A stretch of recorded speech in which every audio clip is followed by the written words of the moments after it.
말씀 보겠습니다. 말씀은 누가복음 24장 27절 말씀 보겠습니다.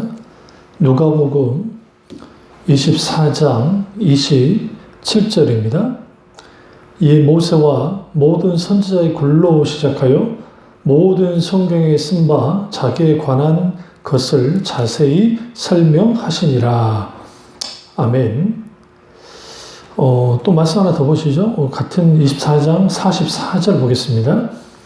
또 이르시되 내가 너희와 함께 있을 때에 너희에게 말한 바 곧 모세의 율법과 선지자의 글과 시편에 나를 가리켜 기록된 모든 것이 이루어져야 하리라 한 말이 이것이라 하시고. 아멘. 말씀 제목은 성경에 나타난 세 가지 신앙관입니다. 성경에 나타난 세 가지 신앙관이라는 제목으로 우리가 말씀을 나누도록 하겠습니다. 성경을 보면 그 성경 속에 다양한 신앙관이 녹아내리고 있습니다. 큰 관점에서 보면 구약 성경을 크게 두 부분으로 나눌 수 있는데, 첫 번째 부분은 하나님의 그 일하심과 그리고 하나님의 그 말씀을 담고 있는 오경이 있고, 그리고 그 역사서가 있고 예언서 부분이 있습니다. 그 두 번째 부분은 하나님의 말씀과 행동에 대한 이스라엘 백성들의 응답으로서의 시가서가 있습니다.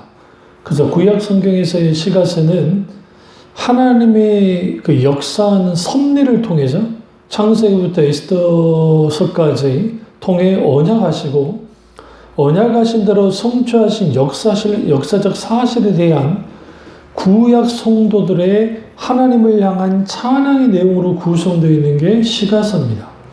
그래서 구약의 역사서는 창세기부터 에스더서까지 이 하나님이 그 이스라엘 백성들과 그리고 그들의 열조와 언약하신 대로 자손을 번성하게 하실 뿐만 아니라 가나안 정복을 하고, 그리고 열왕시대 특별히 다윗의 왕국을 세워서 통치하시는 내용을 분명히 드러내고 있습니다. 그런데 이 과정에서 살아서 역사하신 하나님, 그분의 성품, 그분의 속성, 그것이 잘 드러나는데, 특별히 시가서에서 욥기서는 하나님의 전능하심에 대해서 잘 드러내고 있고, 시편은 신실하신 하나님, 하나님의 성실하심에 대하여 잘 드러내고 있고, 잠언은 하나님의 주권, 모든 인류 만물, 인간의 모든 생사학을 하나님께서 주관하신다고 하는 그런 주권을 드러내고, 전도서는 그 영원성, 결국은 하나님을 통해서 영원한 생명을 누릴 수 있다는 그 사실을 드러내고 있고, 그리고 하나님의 한없는 자비와 사랑, 그것이 아가서에 잘 드러내 있습니다. 그래서 그 성경은 구약에 있는 이러한 신앙관들이 잘 드러나고 있는데, 이걸 좀 더 이제 예수님이 오늘 예수님의 제자들을 향해서 쭉 이제 가르치시죠. 특별히 엠마오 가는 두 제자에게 하나님의 말씀을 가르치는데, 대표적인 게 모세와 모든 선지자의 글로 시작하고, 그리고 그 모든 성경에 쓴 바 자기에 관한 것을 자세히 설명하셨다고 성경은 말합니다. 그러니까 모세 오경, 모든 선지자의 글, 선지서 했는데, 근데 그렇게 주님이 그렇게 이제 가르치셨어요. 그래서 이건 뭐냐면 이스라엘 민족의 가장 중요한 신앙관을 드러내는, 신앙관을 분명하게 중요한 핵심 신앙이라고 할 수 있는 모세오경과 선지자의 관련된 말씀을 주님이 쭉 설명하신 겁니다. 그리고 이제 예수님의 제자들을 11제자들을 주님이 나타나셨는데, 나타나셔서 예수님께서 그들에게 이제 갈릴리 호수에서 하셨던 말씀 중에 가르치신 게 뭐냐면 44절, 또 이르시되 내가 너희와 함께 있을 때에 너희에게 말한 바 곧 모세의 율법과, 첫째, 두 번째 선지자의 글과, 두 번째, 그 다음에 세 번째 시편에 나를 가리켜 기록된 모든 것이 이루어져야 하리라 한 말이 이것이라 하시는 거예요. 그러니까 부활하신 주님이 이전에 가르쳤던 모세의 율법과 선지자의 글과 시편에서 가르쳤던 모든 것을 예수님이 이루셨음을 분명하게 말씀하고 있습니다. 그래서 오늘 다룰 이 세 가지 신앙관은 이 역사 속에서의 신앙관을 일단 먼저 다루고, 그 다음에 선지서 속에 나타나는 신앙관을 다루고, 그 다음에 시가서 속에 있는 신앙관을 다룰 겁니다. 오늘날에도 이 세 가지 형태의 신앙관은 구약에서만이 아니라 신약도 마찬가지고 오늘날 우리에게도 똑같이 적용되어집니다. 왜 그러냐면 하나님은 여전히 역사 가운데, 역사 속에서 역사하신 하나님이시고, 그 하나님의 역사를 통해서 하나님 자신을 드러내 알리시기 때문에 오늘날에도 살아서 역사하신 하나님에 대한 그러한 신앙관이 필요하고, 또 우리는 선지자와 사도의 터 위에 세워진 교회 속에 있습니다. 결국은 선지자와 사도의 터 위에 서 있다는 것은 뭐냐면 선지서 속에는 신앙관을 분명히 가져야 함을 우리는 분명히 알 수 있고, 그리고 시가서는 오늘 우리의 삶의 현장 속에서 경험하고 알게 된 하나님에 대한 그러한 신앙관을 가지고 우리는 온전히 우리가 이제 하나님 앞에 그 신앙관을 바로 세워야 됩니다. 첫째는 역사서 속의 신앙관을 먼저 다루겠습니다. 역사서 속의 신앙관은 하나님의 역사적 계획을 통해 생겨난 신앙관입니다. 다시 말하면 하나님께서 면면에 이르는 수많은 역사 속에서 그 시대마다 주권자 되신 하나님이 살아서 역사하는 하나님으로서 개입하시고 역사하시고, 때로는 기적을 베푸시고 때로는 하나님의 놀라우신 이적과 표적을 드러내셨습니다. 그걸 통해서 하나님의 하나님 되심을 밝혀줬고, 그리고 그 성경에 기록된 수많은 하나님의 자취들, 행적들, 그런 이 모든 것들을 기록함으로써 하나님의 하나님 되심을 분명히 밝히는 것이 역사서입니다. 그래서 구약의 역사서는 시간적으로 2500년 전에 기록됐고, 공간적으로는 고대 근동의 문화를 갖고 있습니다.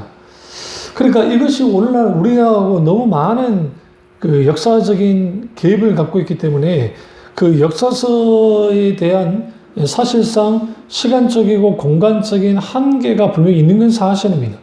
그럼에도 불구하고 성령께서 우리에게 조명하시면 성경의 역사 속에서 나타났던 그 하나님, 그것들을 깊이 묵상할 때에 아브라함에게 나타났던 그 하나님, 우리로부터 3,500년 혹은 3,800년 전에 나타났던 그 하나님, 노아와 또 에녹에게 나타났던 그 하나님은 우리로부터 아주 먼 이야기이긴 하지만, 그러나 성령의 어떤 현재와의 역사, 성령이 놀라우신 조명함의 역사 속에서 마치 그것이 오늘날 현재에 일어나는 것처럼 밝히 조명하게 될 때, 거기에서 하나님의 행적을 들여다보고 하나님 말씀 속에서 하나님 하신 일들을 보면서, 아, 그렇구나, 역사의 주인공은 인간이 아니고 하나님이셨음을 알게 되어지고, 그리고 그 하나님의 자녀를 선택하시고 소유 삼아서, 그리고 이 세상을 구원하는 목적을 가졌지만 이스라엘 백성들이 잘못된 선민의식에 빠지고 신앙이 타락함을 통해서 그 사역을 감당하지 못함으로 인해서 새 이스라엘인 교회를 세워졌음을 우리가 알 수 있게 되어집니다. 그래서 역사 속에서의 신앙관은 하나님의 역사 개입을 통해 생겨난 신앙관인데, 그래서 거기서 잘 나타나는 게 하나님의 사람들이 그때그때 경험했던 그 하나님의 이름들이 붙기 시작하는데, 그게 여호와 이레, 여호와 니시, 여호와 샬롬, 여호와 찌누게누, 여호와 로이, 여호와 목자이신 하나님, 의로우신 하나님, 여호와 우리가 라파, 치료하신 하나님, 이런 그 하나님의 신명칭들은 그들의 실질적인 역사적인 삶의 현장 속에서 경험한 그 하나님의 역사적인 개입을 통해서 나타나는 그 신앙관입니다. 그래서 성경의 하나님이 하나님이 그 역사 속에서 자기를 드러내심을 통해서 하나님을 우리가 인식할 수 있고, 결국은 하나님의 백성은, 그 백성의 정체성은 과거의 성경시대에 놀랍게 역사하셨던 그 하나님을 기억하는 것, 그래야 유지될 수 있음을 알 수 있습니다. 그래서 절기가 있었던 이유가 그거예요. 그러나 우리는 이제 예수님이 그 모든 절기와 날과 모든 것을 주님이 완성하셨기 때문에 우리는 뭐 유월절을 지키거나 막 그러지는 않아요. 다만 오늘날의 신앙의 교훈을 갖기 위해서 절기가 있는 것은 사실입니다. 그럼에도 불구하고 우리가 하나님 그분의 역사를 기억한다는 것, 이걸 이제 그 영적인 기념비를 세운다는 의미로서 말하는데, 그 하나님께서 출애굽 백성들에게 이제 놀랍게 하나님이 역사하셨죠. 그리고 40년이 지나고 난 다음에 그 여호수아가 가나안 땅으로 들어가기 전에 요단강을 건널 때에 하나님께서 12돌을 취해서 기념비를 세우라고 하셨습니다. 그리고 그것을 통해서 하나님께서 열 재앙을 통해 어떻게 출애굽을 시켰는지, 그리고 광야 속에서 어떻게 역사하셨는지에 대한 실질적인 하나님의 역사를 기억하고 표준으로서 세우라고 했습니다. 이걸 영적인 기념비라고 하는 겁니다. 다시 말하면 기억하라는 것이죠.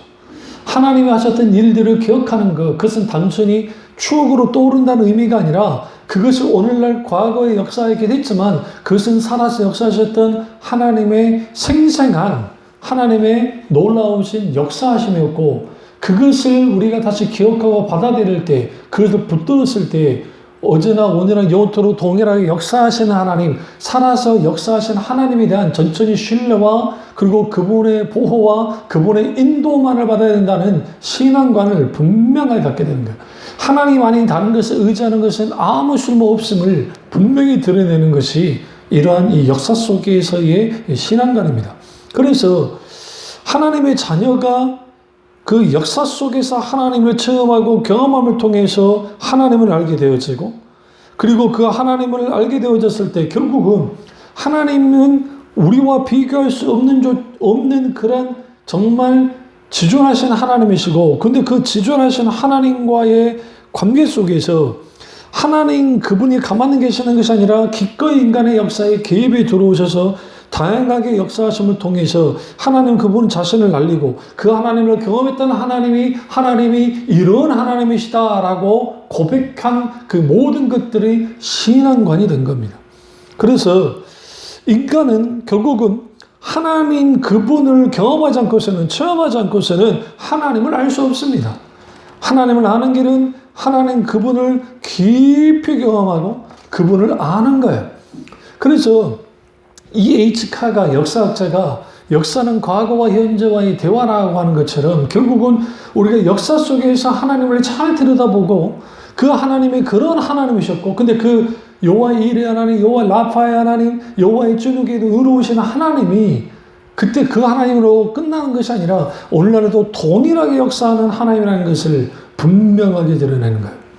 그래서 하나님께서 우리 가운데 정말 하나님 그분을 바로 이야기하기 위해서, 하나님을 바로 믿게 하기 위해서 역사의 문을 통과하면서 그 역사 속에서, 성경의 역사 속에서 하나님이 어떻게 역사하셨는지를 깊이 알고 깨닫기를 원하시고, 그리고 그 언약을 맺었던 그 언약의 신앙과 구속사적인 신앙과 그러한 것을 통해서 하나님 그분이 하나님이 어떤 분인지를 분명하게 드러냈고, 하나님 앞에 내가 어떤 존재인지를 분명하게 알도록 하는 것이 뭐냐면 역사적인 신앙입니다. 그래서 이 역사서 속에 있는 신앙과는 그런 신앙관을 갖고 있는 거예요. 그래서 하나님 그분의 개입하심과 하나님의 역사심을 통해서 갖게 되는 그 신앙관, 그것은 결국은 그 신앙은 하나님의 계시하여 우리 가운데 주신 것처럼 그 신앙은 분명하게 우리 속에 있어야 된다는 거예요.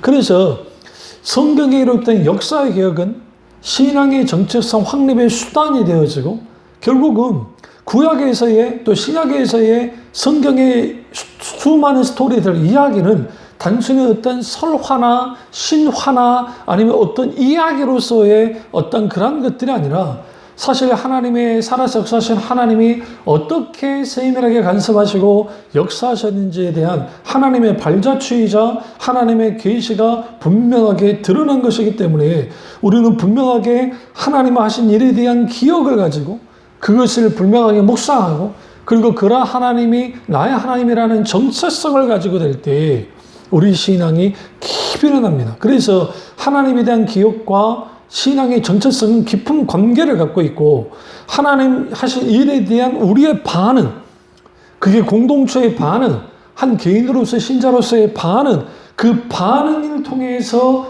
하나님 중심적인 신앙이 형성이 되는 겁니다.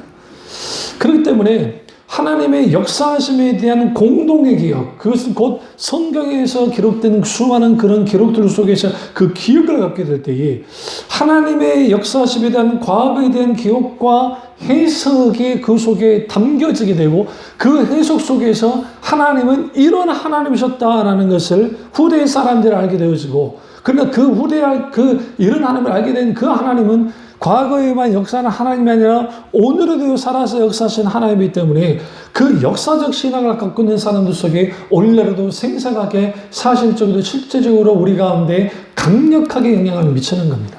그게 역사서 속에서 나타나는 신앙관이고 두 번째로 선지서 속에 나타나는 신앙관은 하나님 편에서 인간에게 선포하는 신앙관입니다. 다시 말하면 하나님의 계시를 중심으로 하는 수직적인 신앙관입니다.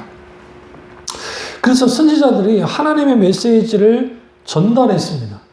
선지자가 하고자 하는 메시지를 하나님의 백성들에게 선포하는 것이 아니라 하나님이 하고자 하는 말씀을 선포한 겁니다.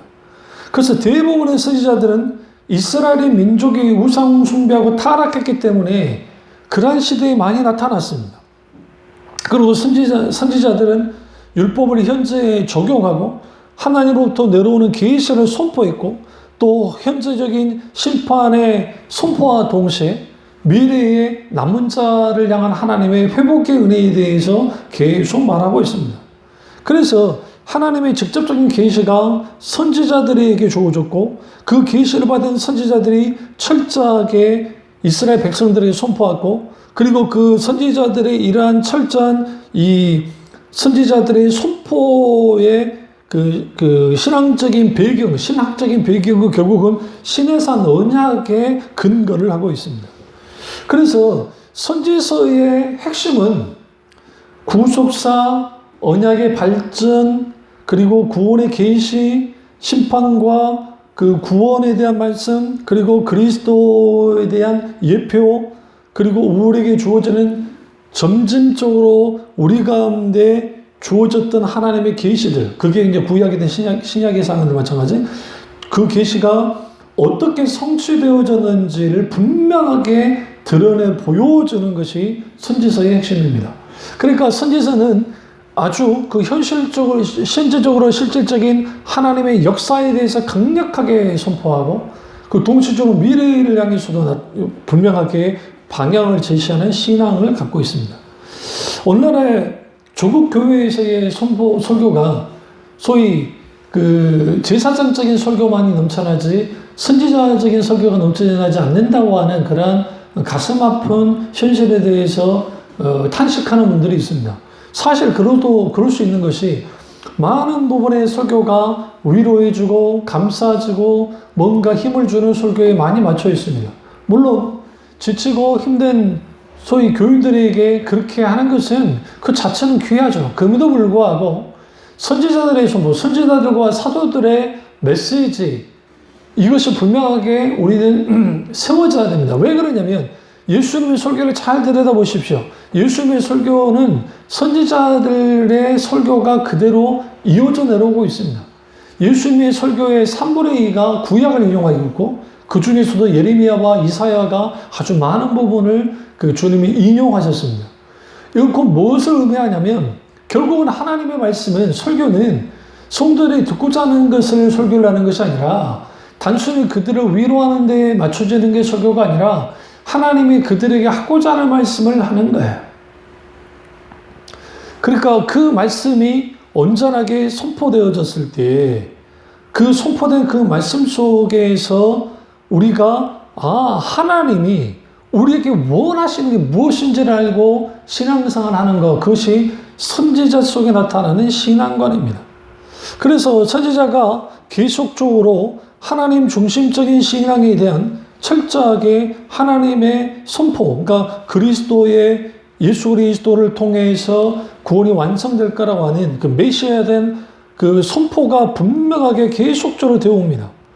그래서 그 계시가 계속 되어졌고 결국은 하나님 그분이 살아서 역사하신 하나님이시고 예수 그리스도 그분이 우리의 구세주이고 우리의 진정한 구원자가 된다는 사실을 우리에게 드러낼 뿐만 아니라 하나님의 말씀 성경이 성령의 영감을 통해서 기록된 1.16도 어떤 오류도 없는 완전한 말씀인 것을 분명하게 선지자들의 말씀 선포를 통해서 드러내고 있습니다. 그리고 선지자들은 하나님 말씀을 인간에게 직접적으로 전달했고 하나님 편에서 인간에게 선포하는 신앙관이 인간들이 받아들일 때 거기에서 작동된 겁니다. 다시 말하면 우리가 설교를 들을 때 그 설교 말씀이 진짜 말씀이 분별해 볼 때 진리를 담고 있다고 한다면 그 말씀을 받아들일 때 우리 속에서 그 말씀이 작동되어주고 움직여주고 그 신앙감각 속에서 있게 되어지는 거예요. 그래서 선지서에서는 하나님의 말씀으로서의 소명과 영원한 하나님의 계획이 나타나고 있습니다. 그리고 그러한 말씀을 우리가 분명하게 듣게 될 때에 그 말씀 속에서 하나님의 왜 창세전에 왜 주님 우주 만물을 창조하셨고 그리고 모든 역사를 어떻게 주관해내시며 마지막 우리가 어떻게 되어지는 일들에까지도 우리는 깊이 깨달아 알게 되어짐을 통해 철저하게 하나님 편에서 선포되는 그 놀라운 그 신앙관을 우리가 갖게 되는 것이고 더 중요한 것은 뭐냐면 그 선지서 속에는 예언적인 성격을 띠고 있기 때문에 많은 부분에서 하나님의 의중과 뜻을 나타내는데 분명히 드러내고 있습니다. 많은 사람들이 예언에 대해서 착각하는 것은 예언은 마치 예언이라는 것은 미래의 일을 계속 제시하고 알아맞추는 거라고 생각하는데 성경에서의 예언이라는 것은 구약이든 신약이든 공이 하나님의 뜻을 그 시대의 사람들에게 온전하게 드러내는 것이 예언이었어요. 그리고 미래적인 예시가 전혀 없는 건 아니었지만 그러나 90%로 따지면 그 1% 정도 된 정도의 미래 예시가 있었고 사실상 하나님 그분이 우리 가운데 어떠한 의중과 뜻을 갖고 있는지를 밝히 보여주는 것이 예언이었습니다.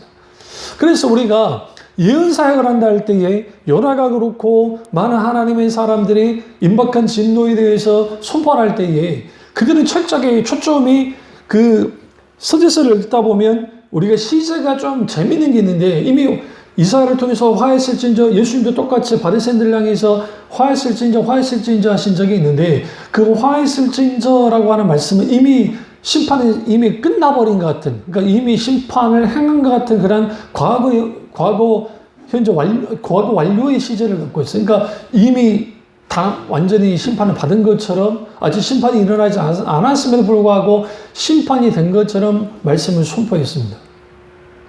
우리는 여기에서 뭘 알 수 있냐 예언을 했는데 여기서 우리는 뭘 알 수 있냐면 그 예언 속에서 분명하게 뭐를 드러내고 있냐면 결국은 하나님 그분이 모든 역사에 주관하시고 주님이 이제 그 말씀을 선포하는데 그 예언의 말씀, 그 선포되는 말씀을 받고 그 말씀에 반응하지 않으면 멸망했다는 거예요. 심판을 받았다는 겁니다.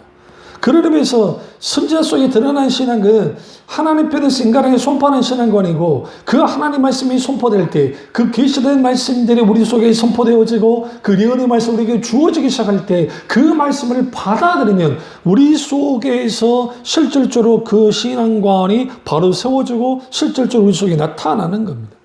그래서 우리가 하나님의 믿음은 들음에서 나면 들음은 그리스도의 말씀을 만난다는 것은 결국은 하나님의 말씀이 우리 속에 들어와야 우리 속에 믿음이 생성되어지고 우리 속에 믿음의 반응이 있게 되어지고 거기에 하나님의 말씀의 놀라운 능력과 믿음의 역사가 거기서 나타나는 겁니다. 그래서 오늘날도 우리에게 뭐가 필요하느냐? 선지서적인 신앙이 필요하고 그 선지서 안에는 많은 신학적인 소재들이 들어있어요. 대표적인 아모스는 하나님의 공의에 대하여, 호세아는 하나님의 끝없는 긍휼하심과 사랑에 대한 말씀들이 쭉 드러내고 있고, 이사야서는 우리가 성경의 구약의 복음서라고 할 만큼 복음의 내용을 철저하게, 하나님 나라의 복음을 철저하게 담고 있는 놀랍고도 놀라운 그런 여러 신학적인 소재들을 막 담고 있습니다. 에스겔서, 요한계시록과 같은 어떤 묵시적인 형태를 많이 갖고 있고요. 스가랴도 마찬가지입니다. 그러니까 그러한 신앙관이 우리 가운데 세워지면, 우리가 과거의 역사 속에서 오늘날의 하나님 역사하시지만 그 신앙관을 갖게 되어지면 우리는 풍부하게 하나님 역사하셨던 것들을 분명히 알게 되어지고, 그 하나님이 어떤 하나님인지를 알고, 그래서 우리는 하나님 중심적인 신앙관을 갖게 되어지고, 동시적으로 선지자적인 신앙을 갖게 되어지면 그 선지서 속에서 나타났던 그 놀랍고 놀라운 하나님의 역사, 그것이 우리 가운데 주어지면 우리 속에 살아서 역사하신 하나님의 의중과 뜻을 알고 이 시대도 똑같이 그분의 뜻을 추구하는 신앙으로 나아갈 수가 있게 됩니다. 세 번째로, 시가서 속에 나타나는 그 신앙과는 하나님의 말씀에 대한 경험적 반응에서 나타나는 거예요. 그러니까 오늘날에 내게 실질적으로 역사하시고 또 하나님의 말씀에 대한 말씀 속에서의 실질적인 경험들, 그래서 시가서는 생생한 그들의 삶 속에서의 하나님과의 만남, 그들의 고통 가운데 또 죄로 부패된 어떤 자기의 흔들림들, 넘어짐, 인생의 허무함, 또 남녀간의 열정적인 사랑과 같은 그런 아가서의 어떤 비유적인 은유적인 어떤 하나님과 관계의 표현들, 그리고 전 인류를 주제로 갖고 있는 하나님에 대한 신앙을 시가서에서 쭉 풀어나가고 있어요. 뭐 전도서이든 그리고 욥기이든 이렇게 풀어남을 통해서 인간 존재 깊이 뿌려박혀 있는 문제들을 시가서가 다루고 있습니다. 그러니까 시가서는 욥기, 시편, 잠언, 전도서, 아가, 이사야, 그리고 예레미야, 에가까지. 그러니까 이것들이 우리 가운데 쭉 드러내면서 생생한 하나님의 경험, 생생한 하나님의 놀라운 역사, 그것을 이전엔 시편에서는 또 시가서에서 하나님께 기도와 찬양으로서 올려드리는 거예요. 그래서 모든 이것을 통해서 결국은 인간의 근본적인 인류의 문제, 인류가 갖고 있는 숙제, 이 부분을 하나님에 대한 신앙, 다시 말하면 하나님을 경험하고 알고 그 고통의 문제, 하나님의 정말 정의로우신 옳으신지에 대한 신종론의 문제, 이런 것들을 하나하나씩 풀어주는 거야. 그러니까 이걸 세상 말로 하면 엑기스, 신앙의 엑기스, 삶에 깊이 뿌리 박혀 있는 문제들을 다루고 영혼의 문제를 다루면서 그 시가서 속에서 신앙의 원숙함을 온전하게 드러내는 그러한 신앙 관이 시가서의 신앙관이에요. 그래서 선지서는 하나님의 계시적으로 주식적으로 들어온 거라고 한다면, 시가서는 수평적 밑에서 위로 올라가는 형태의 신앙관을 드러내고 있고, 역사서는 하나님이 하신 일들을 기억하면서 그 오늘도 그 역사하신 하나님을 알고 믿고 하나님의 중심적인 신앙을 갖는 것이고, 시가서는 하나님 그분이 우리 속에 살아서 역사하신 하나님, 그 하나님의 생생한 경험, 그리고 그 놀라우신 하나님의 놀라운 역사, 그래서 그 속에서 인간 속에서 드러나는 수많은 고난과 그리고 어떤 여러 가지 힘들고 문제와 아픔과 역사의 모든 흘러가는 일련의 있는 것들, 인간의 슬픔과 인간의 풀지 못하는 숙제들과 이 모든 것들을 시가서에서 쭉 담을, 인간의 근본적인 어떤 그러한 것들을 다룸을 통해서 결국은 시가서에서 강조하는 것은 여호와를 경외하는 것이 지혜의 근본이라는 것처럼 결국은 하나님 그분을 경외하는 것, 그리고 철저하게 잠언서 같은 지혜를 중심으로서 모든 것을 풀어나가면서, 그래서 시가서에서는 신학적으로 창조 사건을 다루고 많은 부분에서 창조 기사를 가장 많이 담고 있는 게 시가서입니다. 그래서 신학적으로는 창조 사건에 집중하고 인생의 의미를 깊이 창조 신앙까지 거슬러 올라가게 해서 찾게 하는 거예요. 거기에서 진정으로 하나님을 경외하고 그 하나님을 깊이 이해할 뿐만 아니라, 그리고 시가서는 오경, 창세기, 초기, 레위기, 민수기, 신명기라는 근본적인 신학을 전자하고 있고, 그리고 그걸 통해서 여호와께 자기의 신앙을 토로하고 고백하고 영광을 드리는 그러한 것들을 분명하게 드러내고 있습니다. 그래서 시가서는 인간의 근본적인 여러 상황들을 실감나게 표현하고 있어요. 그들의 근본적인 어떤 그 인생의 문제, 그리고 그 속에는 물질과 그 다음에 권력과 돈과 명예와 기타 등등 행복과 쾌락과 이 모든 것들을 시가서 속에서 쭉 다름을 통해서 하나님을 떠나서는 모든 인생이라는 것은 아무것도 아님이 분명히 드러나고, 결국은 우리가 하나님을 향해서 하나님을 바라보고 하나님께와 영광을 드리는 그러한 신앙을 갖게 될 때, 그 신앙에 분명하게 우리가 온전히 바로 서게 될 때에 우리 신앙이 아주 원숙하고 균형 잡히고 온전하게 세워지는 신앙이 같습니다. 그래서 신약에서도 이전에 세 가지 신앙관, 믿음, 소망, 사랑이라고 하는 이 믿음의 역사와 사랑의 수고와 소망의 인내라고 하는 이 믿음, 소망, 사랑이라고 하는 이러한 이 신앙이 신약에서도 주어짐을 통해서 이 세 가지 신앙관이 분명히 세워야 되는 것처럼, 믿음이 있는데 소망이 없다고 한다면 그것은 아무 쓰잘데기도 없는 게 되어지고, 소망은 있는데 믿음이 없다, 소망할 수 없죠. 헛된 것을 바라보는 망상에 불과하게 되고, 사랑 없는 믿음, 사랑 없는 그 소망은 사실상 껍데기에 불과한, 이 세 가지는 같이 유기적으로 연결되어서 움직이는 것처럼 똑같이 역사서 속에서의 신앙, 선지서 속에서의 신앙, 시가서 속에서의 신앙이 세 가지로 믿음, 소망, 사랑이 같이 묶여있는 것처럼 세 가지가 묶여서 같이 우리 가운데 신앙이 드러나게 될 때, 거기로부터 우리는 어떤 놀라운 역사를 경험하게 되냐면, 예수님이 제자들에게, 예수님이 엠마오에 가는 두 제자에게 그들에게 말씀을 깨닫게 하심을 통해서 이 모든 것들이 예수 그리스도께 모든 것이 맞춰져 있다는 거야. 그리고 그걸 통해 예수님이 이루셨다는 겁니다. 결국은 우리는 철저하게 인격자신 예수 그리스도 그분 십자가의 복음의 중심에 우리가 서게 될 때에 이런 원숙한 이러한 신앙 가운데 분명하게 서게 되면 우리는 어떤 어린아이나 젖먹이의 신앙을 벗어나서 적어도 영적인 아비와 같은, 적어도 하나님 앞에 인정받는 그러한 믿음의 사람들이 될 수 있습니다. 오늘 이 말씀이 좀 어려우셨다면 반복적으로 들으심을 통해서 내가 반드시 가져야 될 신앙이 뭔가, 우리 역사서적인 신앙, 선지자적인 신앙, 그리고 시가서적인 신앙을 가짐을 통해서 우리 신앙이 정말 정금같이 하나님 앞에 인정받는 그런 신앙을 가지시기를 주님의 이름으로 축원합니다. 기도하겠습니다. 사랑의 주 역사 존의 주님의 우리와 함께 하시고, 선포된 말씀이 나의 말씀이자 우리 말씀 되어지기 원합니다. 어떤 상황과 환경 속에서도 우리는 하나님을 믿게 하시고, 그리고 정말 역사 속에 나타난 그 하나님과, 그리고 주님의 계시했던 그 계시적인 신앙과, 선지서 속에 나타나는 그 계시적인 신앙과 우리의 삶 속에서 생생하게 경험되어지고 하나님께 영광을 그 신앙의 굳게 섬을 통해서 원숙하고도 성숙한 그리스도인들이 되시기를 주님 원하오니 우리가 그렇게 될 수 있도록 성령께서 역사해 주시옵소서. 주님만의 홀로 영광받기 원하고 예수님의 이름으로 기도드립니다. 아멘.